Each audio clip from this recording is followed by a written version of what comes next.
with great love and respect in my heart, I welcome you to this beautiful hour from Sonoma. It's a beautiful day in the valley. The sun is shining, temple doors are open, and it's really nice to see you. And it's also nice to see the community gathering in the temple, and you in your sky temple. Simple little practice. I know mind wants something more complicated to do, but I firmly believe in keeping your practice as simple as you can imagine. Today I was walking to the temple and this word came to my mind, Nisprih. Nisprih in Hindi. It really means unattached. For a seeker, for a yogi, this word holds lots of meaning. Unattached. Now, if we look at it, we have a very good friend who has been with us from the moment we were born. That's a mind. And that mind has been with us in every situation, in every moment. And we basically identify with whatever our mind is telling us, who we are. We have created a story about the self. The mind's very nature is it attaches itself to something that is moving.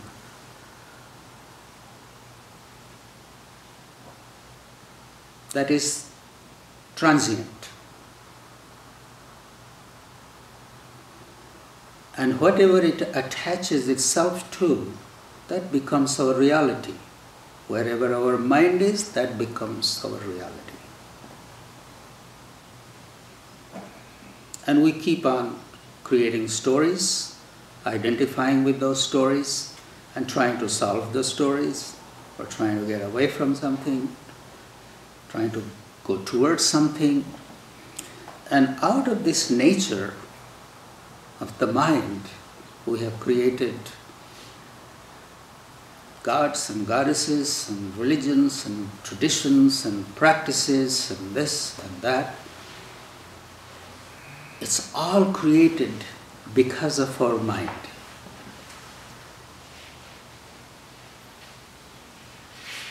And for the mind.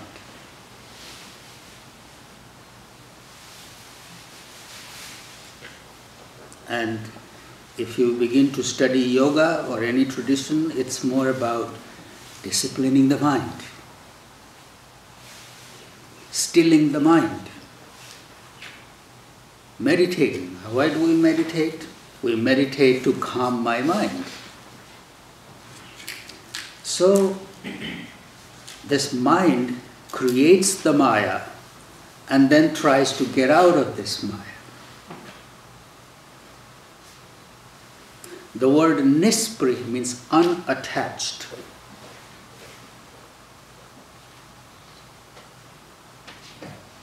If I say that don't attach yourself to anything, then all kinds of things come in what I'm attached to. I'm attached to my house, my car, my child, my relatives, my this and my that. How do we practice that? How do we practice non-attachment?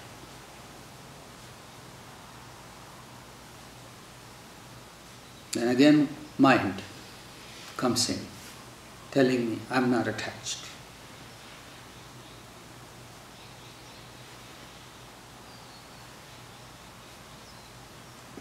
what I'm proposing today, the practice of non-attachment,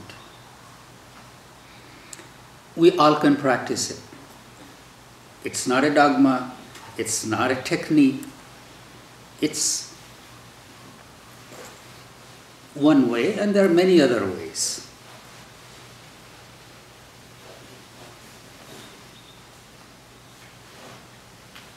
In our practice, pranayam and pranav, these are the two words that are talked about. Pranayam is the breathing through the left, holding your breath for 3 times as long as your inhalation, breathing out through the right, twice as long as the inhalation. 1, 3, 2. Doing this good 10-15 times. And after that, pranav.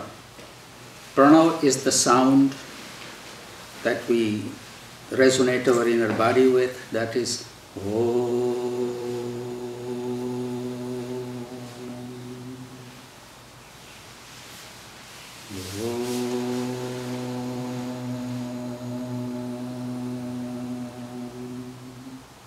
When you are doing the Om, you are really bringing your attention to the navel and taking this energy up to the crown.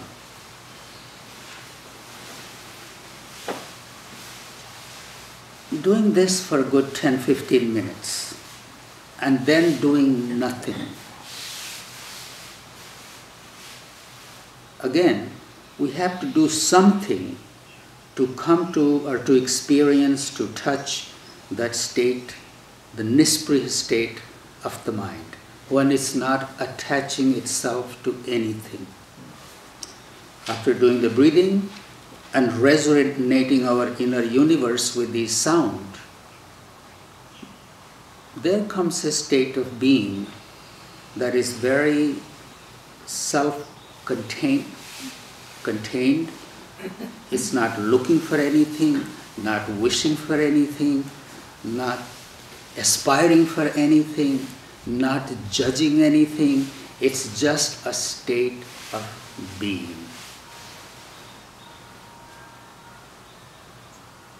Now, I'm not saying that only by chanting Om you will get it. Sing anything you want.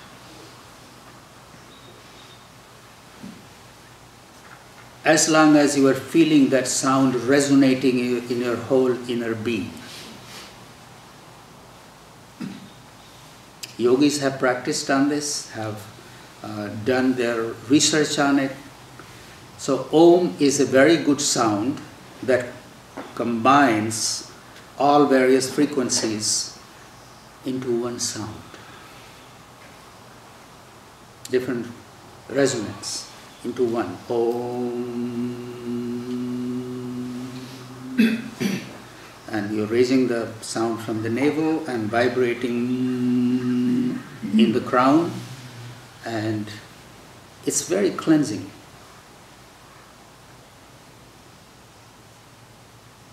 So after doing good 5-10 minutes of this sound, just be quiet, not looking for anything, not trying to feel something, nothing, just being. And I cannot express it in the words that how. It's something you have to experience. Now, to come to that state of being, this is not the only way. There are many ways. The idea is to be in a state of being when I'm not thinking about anything, not identifying with anything, not judging, not expecting, just total being. Look at, like there is a clear water.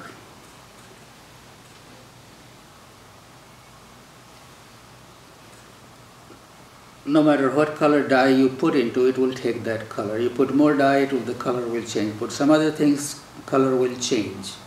And it just keeps on going, and it never comes back to its purity. So the idea is to bring ourselves to that place where there is no coloring, where there is nothing from outside that can give it a flavor. Bringing our state of being to that it has no flavor.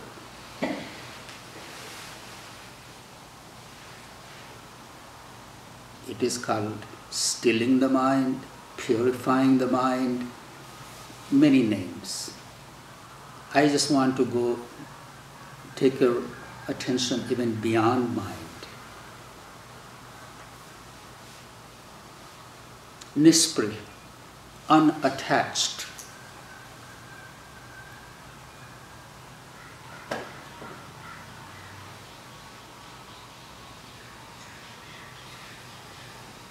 You can get in that state even sitting on your couch in your living room. When your mind is not attached to anything, can you taste that moment?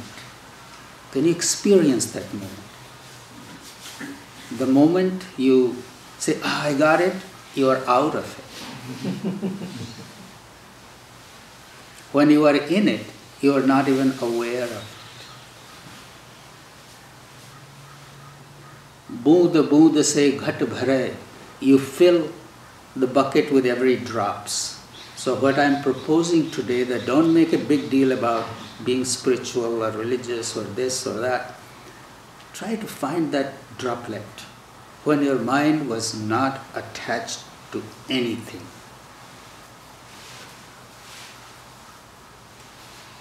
That is a sacred moment in your life.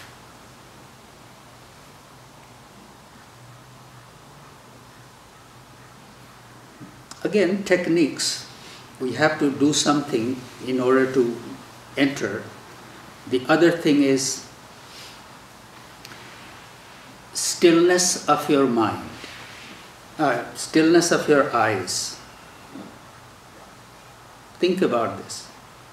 Movement in the mind or attachment of the mind begins with a movement in the eyes. So if you want to experience that state, Nisprih state, think about the stillness in your eyes. And that is with your eyes closed. Imagine your eyes are slightly being pulled up and pointed to the center of the forehead,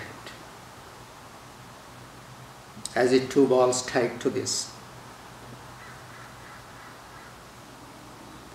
And as you pull up your eyes and focus, imagine your attention is totally in the center of the forehead.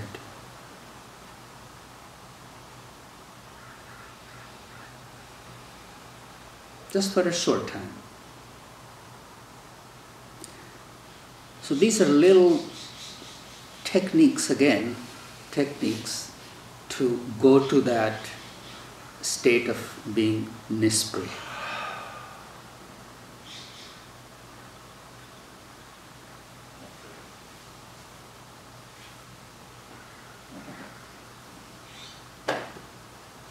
These two things I have talked about, they require practice. Just by listening,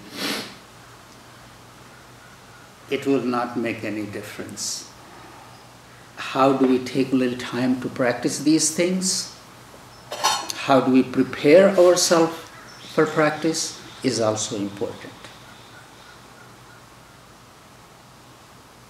Sometimes we try to fit our practice into our busyness. That's okay, you are busy.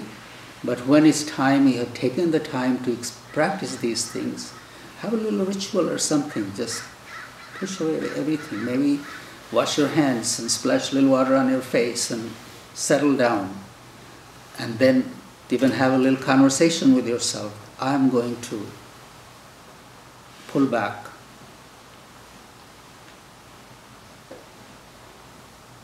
not think about anything, just going to do this. And what I have found easier as I sit down on my meditation seat or whenever I want to do these things, I just hold my breath.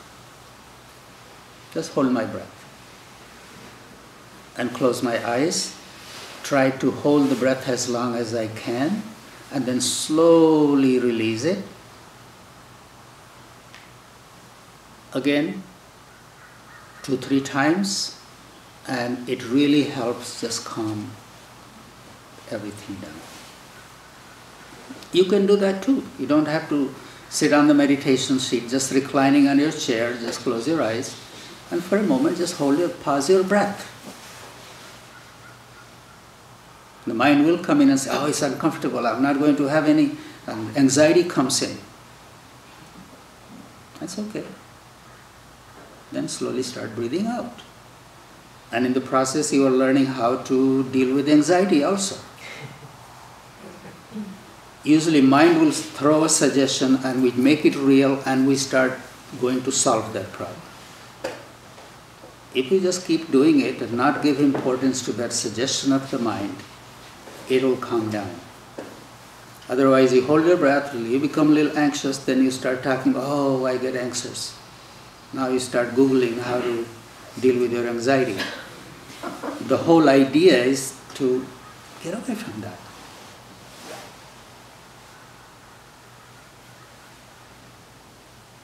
Whatever the mind is conditioned to, whatever is used to, that it will keep producing, it will keep bringing.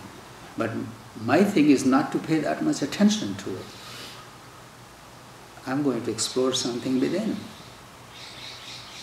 So it's the attitude of the yogi is also one has to develop. Not pay too much attention to these things that come. They will go away. I'm focused on being Nisprih, unattached state of being.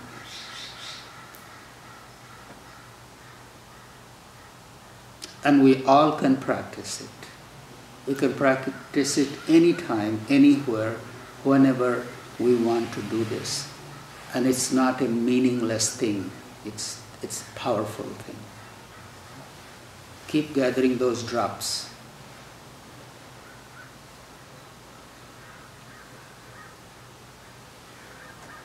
Sometimes you are just sitting outdoors enjoying the sun. Just stop your breath, still your eyes, and be. Even that 30 seconds of meditation sometime, or being like that, can do wonders. So if you have been talking about that, oh, I don't have time, I'm too busy, I don't feel good, all those excuses, there are no excuses for someone who wants to practice. 30 seconds, 15 seconds. You can do it no matter where you are, and taste it.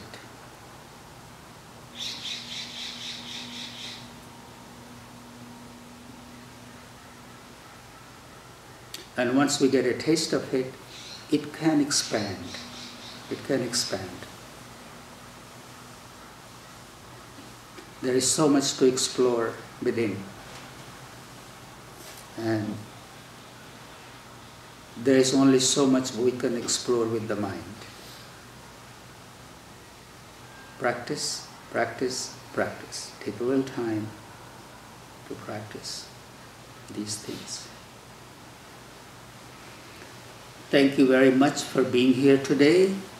And the word that I have shared with you, Nisprih, Nisprih, Nisprih, that unattached, doesn't attach to anything, doesn't create any story, doesn't create any drama. It's just pure being. And to get to Nisprih state, holding your breath, taking a few deep breaths, or doing pranayam. If you are used to it, do pranayam, good 10 minutes, 10 minutes of pranav and be. No guru, no mantra, no God, no goddess, no nothing. Just be. And that's everything. Thank you all very much. Shannon, you can open the chat room, and we'll open our chat room here. I have been neglecting people sitting in front of me. And just for a moment, please connect, no matter where you are. You are in the temple too. And I think this science was available to yogis long time ago. Their body could be anywhere, but they could be present somewhere else, participate in conversation, see others, and be seen by others. So we are doing this just with a little combination of modern science. But yogis had this a long time ago. And we have this capability. Thank you all very much.